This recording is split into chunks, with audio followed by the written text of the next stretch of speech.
Hey, welcome, Town Hall Academy Tribe. Carm Capriato here. Now, if you're new to my channel, please click on the subscribe button, then on the bell to be notified when we release great new content that you can use. And every video is released as a podcast that you can listen to mobile. Just go to remarkableresults.biz/subscribe. Enjoy the Aftermarket's original and only single subject weekly forum, the Town Hall Academy. Enjoy.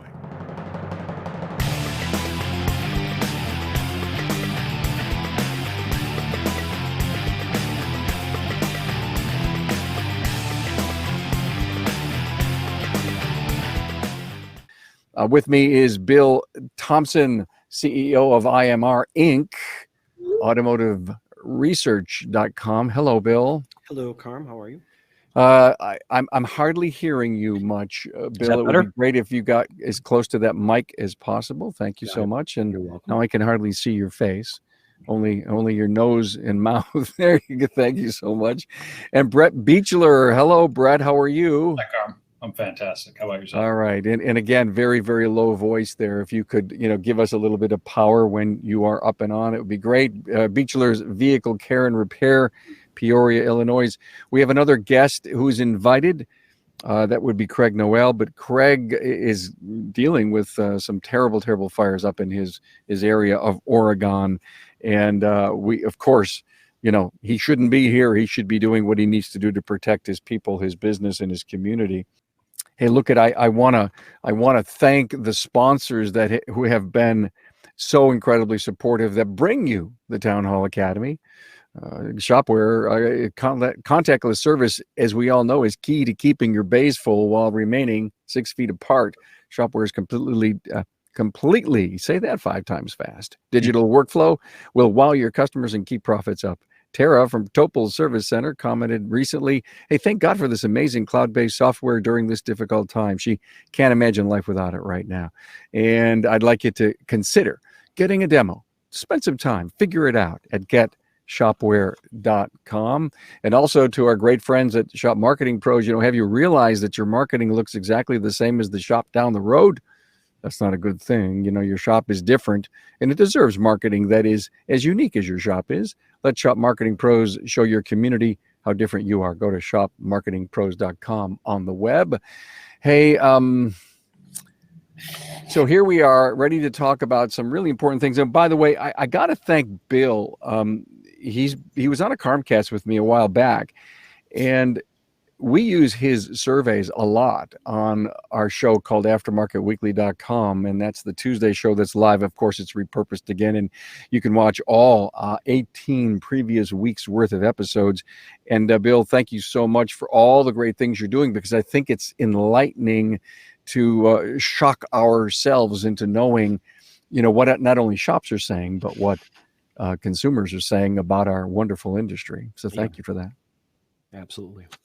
In order to discuss delayed maintenance and setting appointments, which Brett and Craig, if Craig gets a chance to join us, but at least that I know Brent does this, we've got to understand what's going on inside the industry. And Bill, boy, I'm going to share a screen that he sent to me in some of the survey data. And we're going to talk about this. I'm going to turn it over to Bill, and I want you to look carefully at what these surveys are telling you. And I want you to make adjustments to your business, and then take what we're going to talk about today and see what kind of new strategic initiatives you can put in. And I know Brent's got a lot to say about that. So I'm going to turn it over to you, Bill. Sure. So can you hear me okay, Carm? Yeah. Okay, good. So in setting up delayed maintenance, in our world, when we talk about delay maintenance, when we do research on delayed maintenance, we're really talking about people that knowingly have put off a repair or a service on their vehicle. It's not that it's underperformed, so to speak. They didn't meet some mileage, that they didn't do it at the 30,000 mile mark, whatever it is. It's that they know. And we've been tracking those numbers since 2016, quarterly, every quarter over quarter since 2016. And given the pandemic that started, what was it, March at some point in that period of time when things kind of, went to the wall, so to speak, we've been trying to figure out really what's been going on and what does it mean for shops in general in the industry, right? Because as people put off more and more repairs on their vehicle, right, it affects everybody, whether they're DIY, whether it's the DIY side of the business, the DIFM side of the business. So for some context, back in 2016 when we started, the rate of the percentage of vehicles on the road that were delaying maintenance on their vehicles was something around 20% or 21%, right? And let me contextualize that for you. What that really means is when you drive around, 1 out of every 5 vehicles might have had a bumper that had a dent in it that they weren't going to fix. Or it might have meant they put off tires, or they just aren't doing their oil on, they know they need to get it done. They're just not doing it. These aren't all catastrophic per se, right? But they're just things that the consumer knows that I've got to do to this vehicle. I just haven't gotten around to it yet. Mm-hmm. And so typically what we would have seen before is 40% or so of them will come to market in 3 or 4 weeks within a month to have that work done. So it's not like they're not going to ever do it. In some cases they may not, but the vast majority of the repairs seem to be things that they're going to do. Yeah. Once we move into something like the pandemic, all of a sudden we see that we go from at Q4, by the way, I should say Q1 of this year in 2020, delayed maintenance had dropped down to 17% of vehicles on the road. Right. In Q4 of 2019? I'm sorry, Q1 of 2020. Okay. Q1 of 2020, right? When we hit Q2 of 2020, it drives up to 20%. So we've got a 2.5% increase, which, we put a piece out on our website. If you ever wanted to go out and look at it, it's pretty in depth about delayed maintenance. That's around 8.5 to 9 million vehicles that are out there that have said the increase, by the way, of around 8 or 9 million vehicles that have delayed maintenance. Well, as you know, we started doing a weekly tracking study where we're asking literally the exact same question about delayed maintenance, but we're doing it weekly. And what happened in that July into August timeframe is that 20% number shot up over 30%. It just rose dramatically up into the point where you get to August 10th, literally August 10th. It hits a peak and then it started dropping back down. And so that's good news, right? Because that means people are coming into the market. They're not delaying the repairs. People have been driving more, as we've been seeing, right? So all these things kind of go hand in hand. Mm-hmm. What does the future have to hold? I don't know, but we're hoping that it continually declines to get back down to its normalized, 18-ish%, which seems to be a number that's been out there for it. When it fluctuates, Carm, it fluctuates from 18 to 18.3 to 7. You know what I mean? These aren't massive. It's small. They're really, there's a constant, if you will. But this time it skyrocketed. In the months that we would expect it to skyrocket, it skyrocketed. Yeah. For all the right reasons. Right. Tight with money. You're at home, vehicle miles driven, everything is down. And it's almost like the vehicle was put in a very low priority of where money was going to be spent. Right. No doubt. I think we all looked at it like that. Right. Yeah. And when you think about what it is that they're delaying, because they tell us, we ask them, what did you not do? What do you have to do? Right. Tell me if you're surprised. Oil, tires, battery, brakes, scheduled maintenance, right? Those are like the top, it's what you would expect. And they're not driving. So therefore, all of these things, they may need a tire, but why? What's the point? Right. What's the point in changing my tires if I'm driving, 20 miles a week? Yeah. Hey, Brett, any comment on what Bill's saying? Well, I mean, the numbers, I love numbers. They speak volumes. I love the fact that you're gathering this data.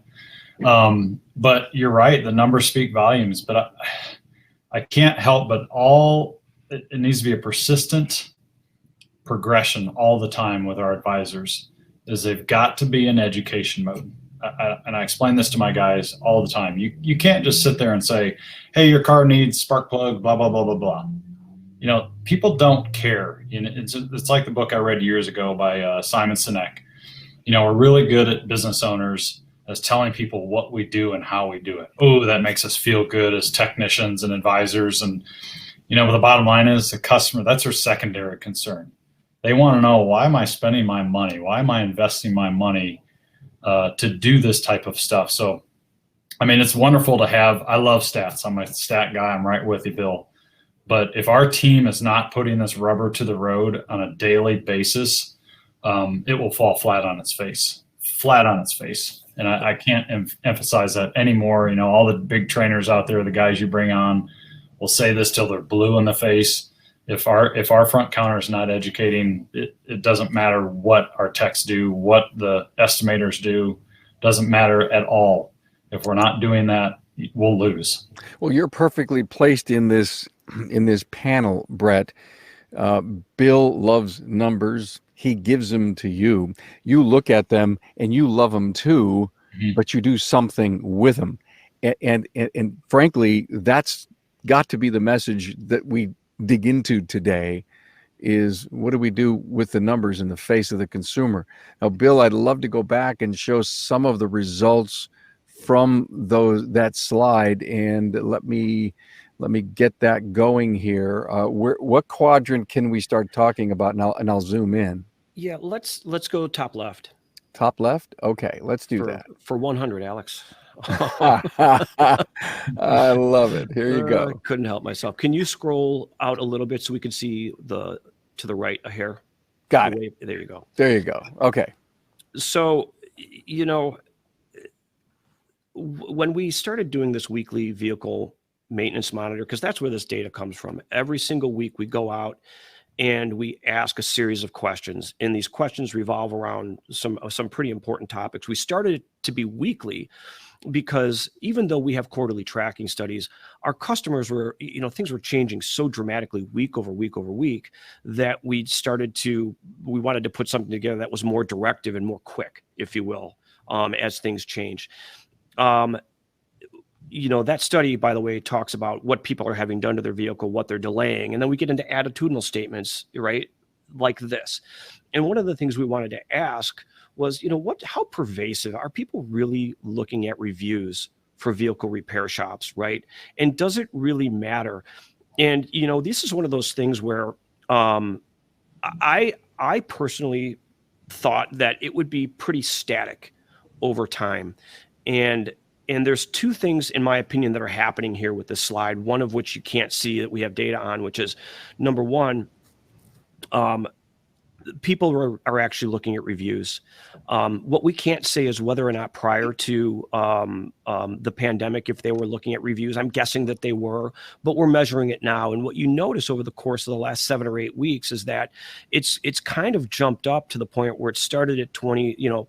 If you think about July, people weren't driving nearly as much, but all of a sudden we start doing this little recovery. Vehicles are being driven more, and all of a sudden you get to 7 weeks out from July, you're in mid-August, and you're almost at 50% of people saying, yeah, it's either extremely likely or likely that I would research a review on a vehicle repair shop if that's where I was taking my vehicle to have it repaired. I think the other half of that story, it isn't just that they're looking at vehicle repair shops for reviews. The other piece of information that's not on here is that they're scared. And so one of the things that's not on here is how likely would it be that how fearful are they of actually contracting or being exposed to COVID at a repair shop? That's the other question that we ask. And it's not low. I think if I remember correctly, it's in the 30 to 40% range. So if we ask ourselves, why are they doing research? Odds are there's probably I would surmise that there's probably a good correlation between the fear factor that they want these touchless experiences and what do they have to offer, right? So that to me is what this slide really portends and talks to. The right lower quadrant talks about touchless customer experience. Mm-hmm. Yeah. Shall we show that? Yeah, absolutely. I mean that's the proof of what you were just saying. Right. And so we only started 4 weeks ago, but you know, that week 7 number where it hit almost 50% on doing reviews. Well, guess what? It's almost the same number for, you know, extremely likely or likely choosing a shop based on touchless customer experience. Right. And so these numbers seem to ride together, you know, in terms of their trend. Brett, let me ask you a question about this exact thing. Are you sensing the customer's reaction that because you have that touchless experience, they're very comfortable with you, or they've come in to your shop as a new customer because they're not getting it somewhere else? I mean, here in the Midwest, we're in a smaller town. We're not experiencing that like some folks do out west in big towns or anything of that nature. We handle 8 to 9,000 customers a year. And I've had, in the last 5 months, I've had 2 people walk in the door and kind of like, oh, you guys don't wear masks all day long? And I'm like, well, I've done the data research too, and I get it. We're cleaning all day long, which is what we were doing before the pandemic anyways. And I mean, I'm a freak. I wash my hands a dozen times a day. I'm just that way. We're in an industry where we're touching a lot of things. So we're not seeing that in the Midwest. Got it. A lot of guys are seeing in big towns. I'm not saying we're right. I'm not saying we're wrong. I'm just telling me the facts and the feelings behind what people are doing. And right. So Brett, the research would actually bear that out. So if we looked at this, and we do look at it regionally, these numbers look different, Northeast and West Coast, right? They're driving what these numbers are up. If you look at Midwest and Southeast, they're typically a little lower in terms of expectations, to your point, right? For the reasons I think that you're saying. And that's part of the reason we look at it regionally, is because states are opening up at different paces, right? Yeah, all of Bill's data has the geographic where the data is coming from, what areas of the world, both not only geographic, but I think urban, suburban, and rural, right? Yes, that's correct. And if we put up everything that Bill could bring and show us today, we would be here till dinner time taking a look at all this stuff. So I so appreciate, Bill, you bringing on what you have for us today to really make it a lively discussion. What about this one? Accept an appointment in the future. Well, wait a minute. I mean, that's what we're here to talk about. Let's do this one, because, and Brett, I'd love to know, are you offering financing to your customers as an option to get stuff done? Yeah, we've considered it, but I know this sounds like I'm really picky and uppity, but our customer base is not the demographic that requires financing. Okay. So I know friends of mine that are in areas that are different than ours, that they do it. So I'm not opposed to it, but we have a request maybe twice a year for it. Okay. So, well, you're not the candidate for this question, but I know there's so many guys, ladies, shop owners out there. It's a very big part of their arsenal. Absolutely.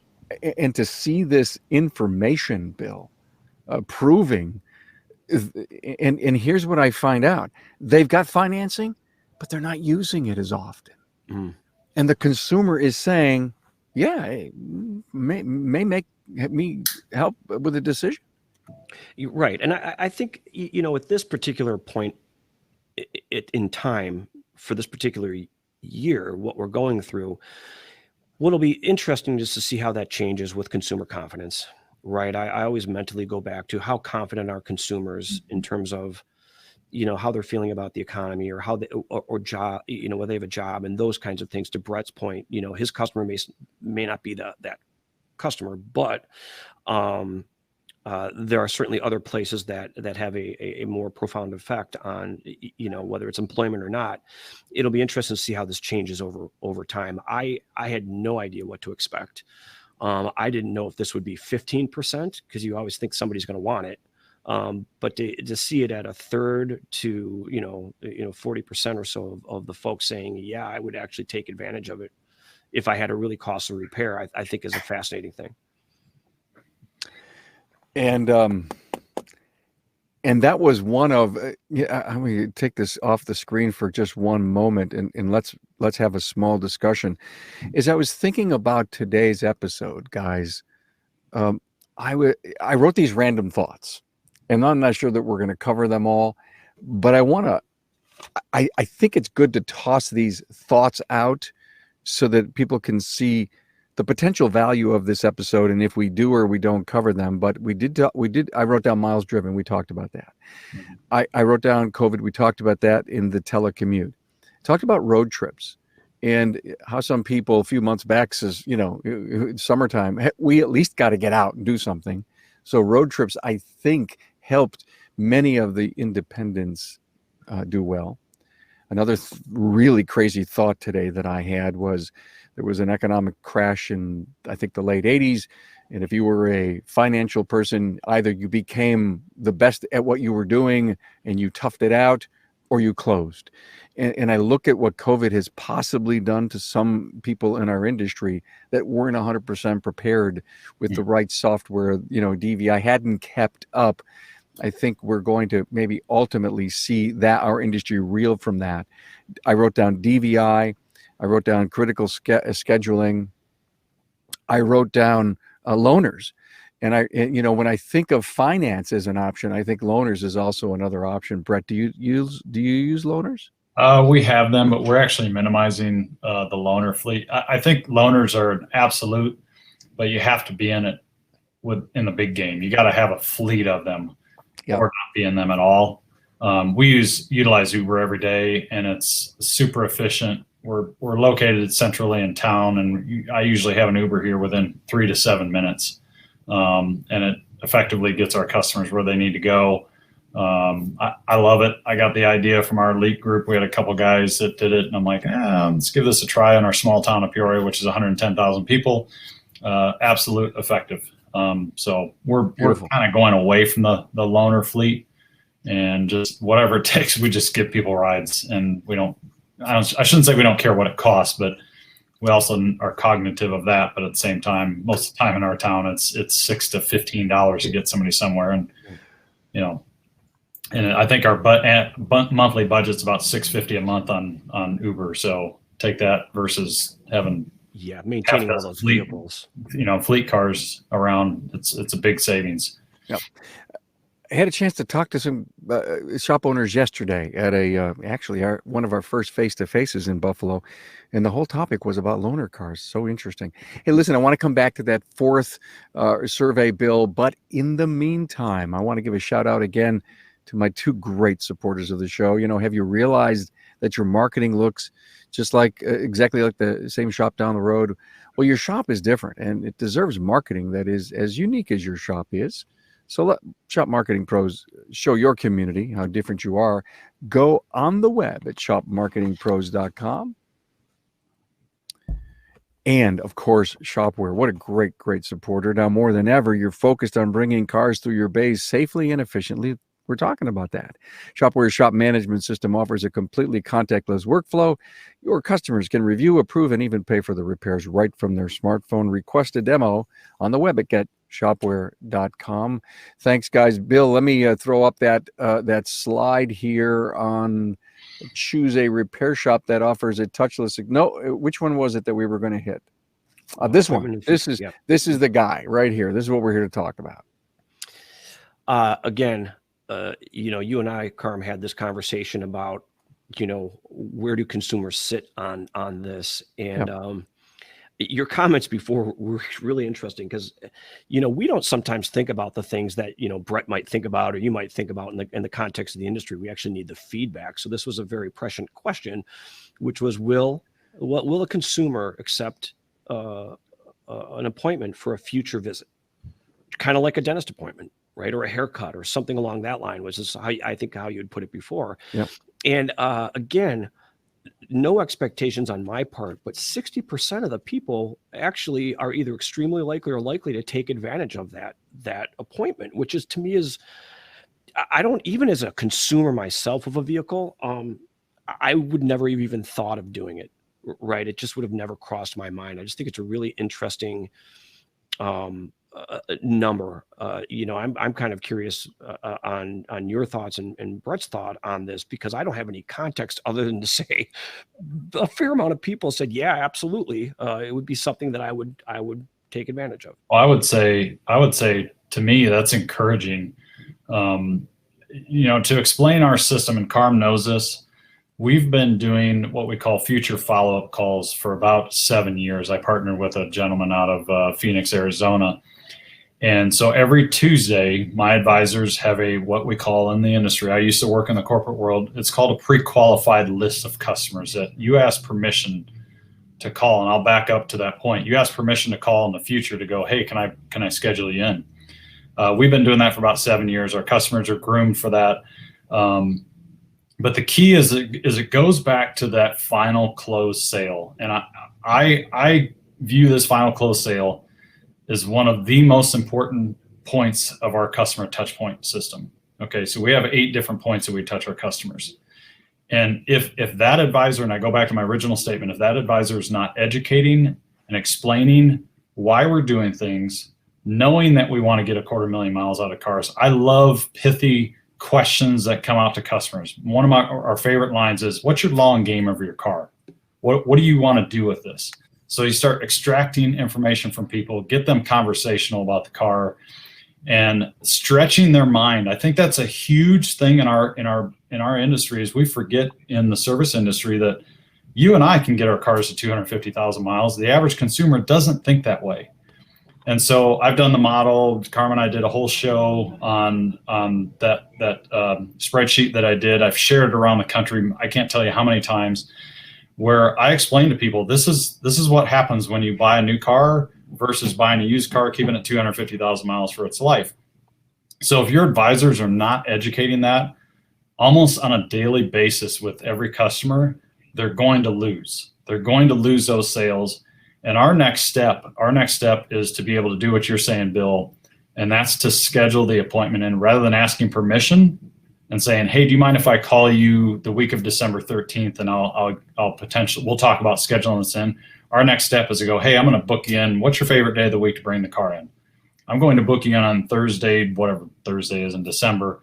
And I'll give you a text before we do it, and start that ball rolling, because it's like a big ball you got to get over the top of a mountain with these people, this factory maintenance, and reducing the cost per mile. You got to think of statements like that. Hey, I'm going to reduce your cost per mile. You got to have those emotional, like, hey, I want my customers to be thinkers. I don't want to just sell ice to an Eskimo. I want them to understand what game they're getting into.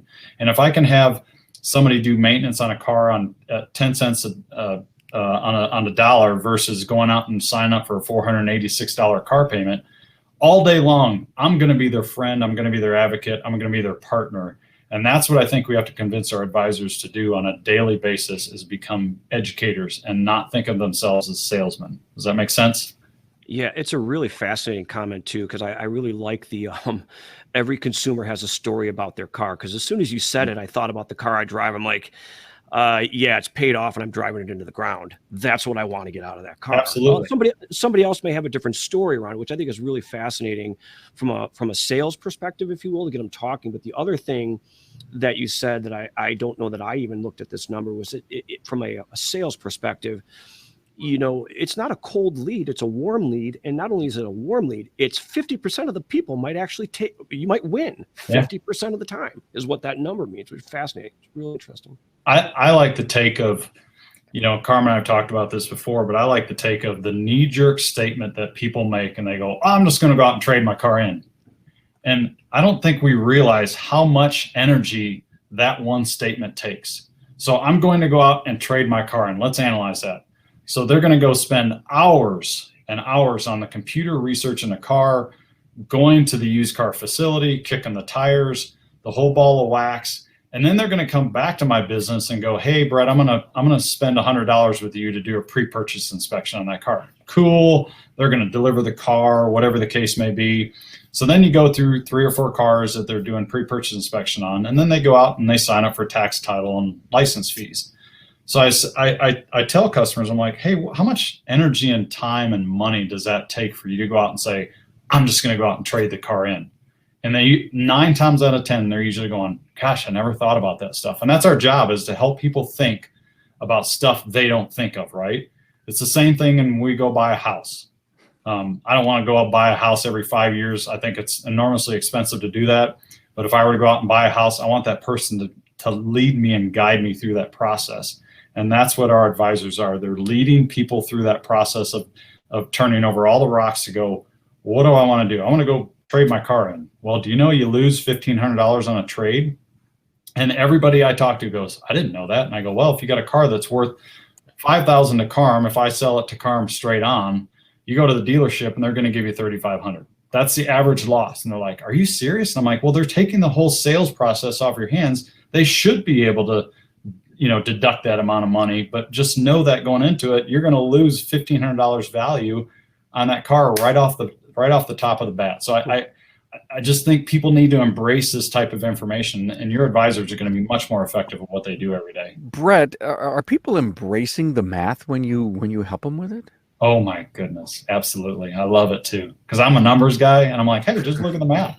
Look at the math. And my formula is when I buy a car, I buy it 4 years old and I keep it 12.5 years, whatever, give or take. I'm being really anal about that. And I keep it to 250,000 miles and I get rid of it and make somebody a good car for 30, 40, 50,000 miles. And I go back to the formula.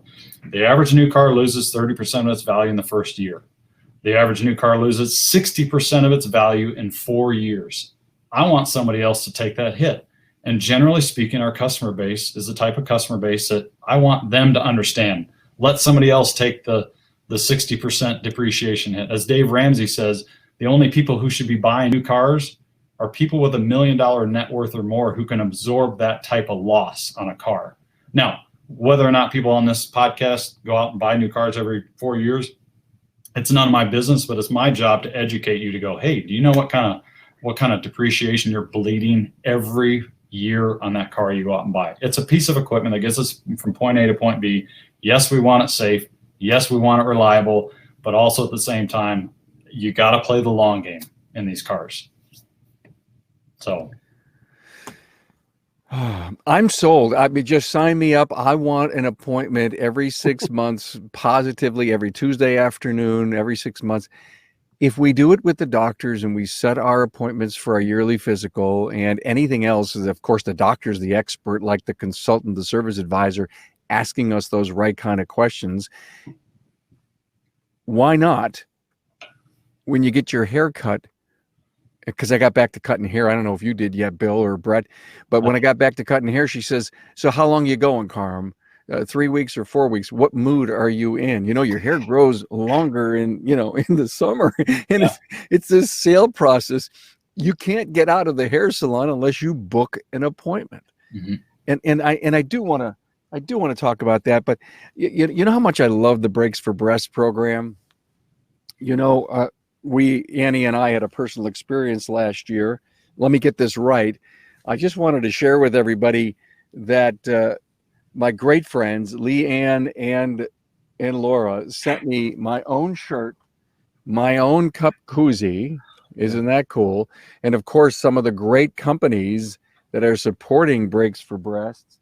And check this out. Check this hat out. Breaks for Breast logo from CarQuest and TechNet. So I got some of my own Breaks for Breast swag in the mail yesterday, and I was so happy to get it because we've done podcasts and Carmcasts and webathons and for this great program, breaksforbreasts.com. It happens all the month of October, and thank you to Leanne and Laura Frank for that.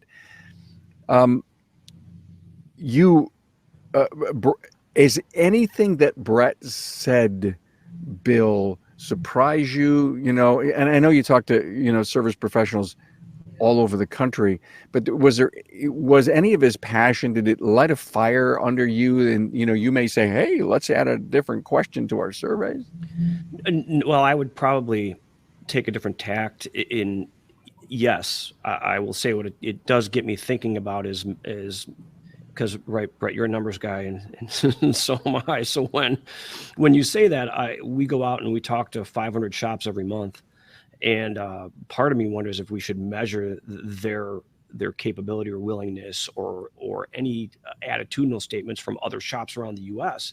to see whether or not that's something people are doing or they would consider or how they would tackle it. It is a very interesting question. On the consumer side, there's always a difference between what somebody says they're going to do versus what they actually do, right? So even though it's a 50% number, sometimes that doesn't, equate to actual action, but it sure is telling that it can. What I find interesting, when you go back to this particular survey that we had about accepting an appointment in the future, Bill, it would be so interesting to find out, guys like Brett, are they actually offering it? Right. I mean, there's the gap. The consumers are saying, I'd love to have that. And how many shops are, Brett would obviously be a person that says, yes, we offer it. And that would be an interesting stat to see what that gap is. But Brett, when you offer this to your customers, how often do they accept the future appointment? Well, that's the thing is this survey helps me get tipped over the edge to start doing this. Right now, our process is we ask permission to call that week to make the appointment. So if anything, Bill, thank you. This inspires me to go to the next level and say, look, how about we schedule you in that week? Because what happens is if my guys at the final close sale, and they're not perfect, they drop the ball. If my guys just say, hey, thanks, have a great day, and then 5 months later they call that customer up and said, hey, I committed to call you this week, and they're like, no, you didn't. I don't know what you're talking about. You never asked permission. They don't say that, but the whole atmosphere of the call is like a little bit reserved on the customer's end. But if you're explicit with that customer and either A, ask permission, or B, say, hey, I'm going to schedule you in for, February 19th, 2021. Is that okay?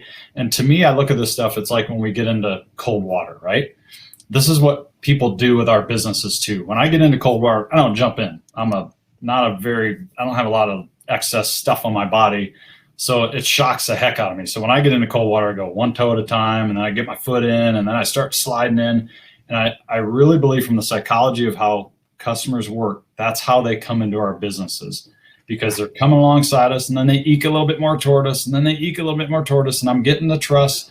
And then finally, when I ask a customer at the final close, say, hey, do you mind if I call you? If I've got that trust with that customer, I can say, hey, can I schedule you in February 19th, 2021 for this? Absolutely. I think Bill's right on with these numbers. I think we're going to get a majority of yeses. And it's not going to be that way every time. But if the education doesn't precede that, you're going to have a really hard time tipping people over the edge. You got to know your numbers when it comes to these cars and how much they cost to operate. The government reimbursement right now, what is it, 56.5 cents, whatever it is per mile, they'll reimburse you for going out. Has anybody ever looked at those numbers and what adds into those numbers? They are almost spot on. I've done the research, depreciation, licenses, registration, tires, maintenance, repairs, everything. That adds up to about 50 plus cents per mile to operate a car. It's not a small man's game. You got to be, if you're going to buy a car, you're going to be paying money every single time you jump in that car. I always said, I did a presentation to young kids one time. We were getting ready to drive, and I said, here's what I think cars should have, like taxi cabs. I think you should have a quarter meter inside the car. Every time you go drive that car, you take a roll of quarters with you, and you start flipping quarters in there. You drive 10 miles, I want $5 worth of quarters in that change machine, because that's how much it's going to cost you to operate that car. And they're like, no. And I'm like, do the math. Let me show you the numbers. I'll show you the numbers in a split second. So anyway.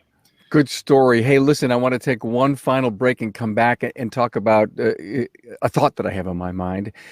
Stop spending time chasing customers. Shopware's leading shop management system is helping shops like yours generate more profit per ticket with a whole lot less time on the phone. Break away from your legacy system and implement a completely contactless workflow today on the web at getshopware.com/carm.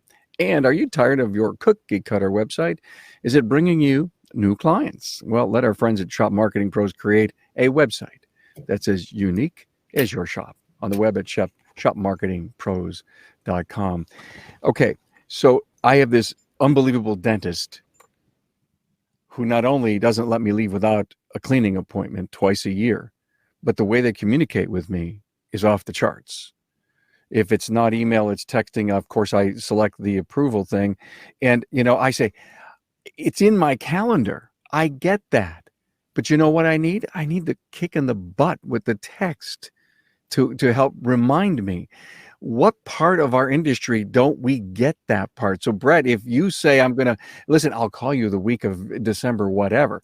Listen, what's the best day of the week? Let's at least do that critical maintenance that we need to do based on the miles you're driving in your vehicle. And let's talk about that loose front end that you have. It's going to be more critical than ever. Love to book an hour and a half, get this stuff done. Here's the date. And then your software somehow just takes over and almost assures that 90% of the people show up. Mm-hmm. Here's what's funny is, you know how when you go to meetings and you get all jacked up and get new ideas, this isn't a new idea, of course, But my guys are going to say, oh man, he just got off that podcast and now he wants to schedule future appointments at the closed sale. And it's a no-brainer. And I'm going to play this. Bill, I'm so glad you have the numbers. I'm going to play this to these guys and say, hey, here are the numbers. 60% of people want it. Yeah, I'll tell you what, Brett. What's interesting is Carm, you mentioned your dentist, right? As consumers, we just had this conversation with a customer, and I've been having this conversation internally for a little while, in thinking about the consumer packaged good industry, for example, versus the automotive industry, and how are these things different? And probably more importantly, why? Why are they different, right? Why, if people are conditioned to set an appointment like a dentist or a haircut, what's so different about the auto industry other than it's reactive? My car has to break or something's got to be wrong for me to take it in, right? I mean, why is this the case? Why is this something that the industry isn't getting ahead of, or at least trying to take advantage of a consumer process that's already ingrained into people that they do for all sorts of other things, right? And hence 50% of the people saying, yeah, I'd accept a future appointment. They're already doing it at other places. There's the next big question then, Bill, for us. If you wouldn't schedule an appointment in the future, why? And let's find out if it's, I'm not sure I'll have the money. I'm not, again, the excuse is I'm not keeping the car. And if we can find out what the consumer says about why appointments aren't right, we could change the entire industry. Flip it upside down in the next year with this. But see, I don't even think you need to know it. 25%'s a win. You know what I mean? Like, yeah, you're right. 30. You're right. It's not even it has to be 50%. Anything better than not asking at all is a win. Obviously, unless of course it's extraordinarily time consuming and costly for the shops. But this is, to me, is a practice that I've never gotten asked. Yeah. Ever. Well, look at Brett. Every time I would ever go to a conference. Sorry, my wife just walked in and gave me lunch. That's okay. Great to see her. Every time I would ever go to a conference and I'd come back, they'd go out and say, oh no, Carm went to a conference. We're going to have to change something, and we're going to have meetings about what he learned and why he wants to do this and why he wants to do that. And so, can you imagine all the meetings that the industry's been having? We've been Zoomed, unbelievably. And you know what? I think we're going to look back and say, this was good for a lot of people to, listen, I didn't do this because of Zoom. I've been doing this for 189 weeks. We've been just steady, going hot each and every week in all the podcasts, trying to teach and help elevate the industry. And this is just another wonderful, wonderful example. But, you're probably going to leave right now. You're an hour behind me, and you're probably just going to sit down with the troops and say, guys, by the end of the day, I want 3 scheduled. It's improvement, not change, Carm. We don't say that. Change. Exactly. It's improvement. It's improvement. Listen, I had a blast, guys. I really did. Thank you both so much for being here. Bill Thompson, CEO, IMR Inc, automotiveresearch.com.